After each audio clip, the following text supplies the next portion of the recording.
మనం ఎన్నో రోజుల నుండి చెప్పుకున్నాం దేశాన్ని విడదీసే కుట్రలు జరుగుతున్నాయి చాలా పెద్ద ఎత్తునని. ఇప్పుడు అదే మాట నరేంద్ర మోడీ నోట వచ్చింది.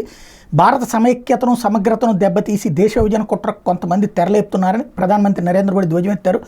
మనసు నిండా విద్వేషం వ్యతిరేకత నిండిన ఈ వ్యక్తులు దేశంపై విష ప్రచారం చేస్తున్నారని విమర్శించారు.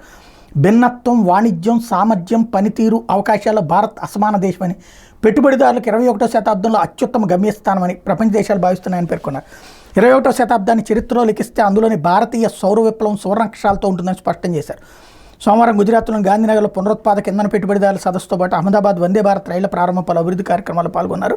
దేశాన్ని అప్రతిష్ట పాలు చేయడంలో ఏ ఒక్క అవకాశాన్ని విద్వేషాలు వదులుకోవడం లేదని ప్రధాని మోడీ వ్యాఖ్యానించారు. బుజ్జిగింపు రాజకీయాల కోసం కొందరు పరిమితులన్నింటినీ దాటుతున్నారని విమర్శించారు.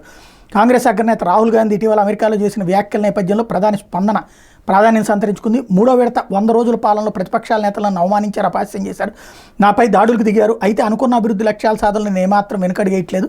ప్రతి ఒక్కళ్ళు దేశాన్ని ముందుకు తీసుకెళ్లాలని చూస్తుంటే విద్వేషం నిండిన కొంతమంది సమైక్యతను దెబ్బతీయాలని కోరుకుంటున్నారు. దేశాన్ని ముక్కలు చేయాలని ప్రయత్నిస్తున్నారు. జమ్మూ కాశ్మీర్లో ఆర్టికల్ 370ని మళ్లీ తేవాలని చూస్తున్నారు. 2 రాజ్యాంగాలను అమలు చేయాలని ప్రయత్నిస్తున్నారు. ప్రతిపక్షాల నేతలు నన్ను అపహాస్యం చేస్తుంటే నేను మౌనంగా ఉండటం చూసి ప్రజలు ఆశ్చర్యపోయారు. అయితే దేశం కోసం నేను ఏ త్యాగానికైనా సిద్ధమే అని ప్రధాని పేర్కొన్నారు. నేను జీవిస్తే మీకోసమే జీవిస్తా, నేను పోరాడినది మీకోసమే, నేను త్యాగం చేసినది మీకోసమే అని స్పష్టం చేశారు.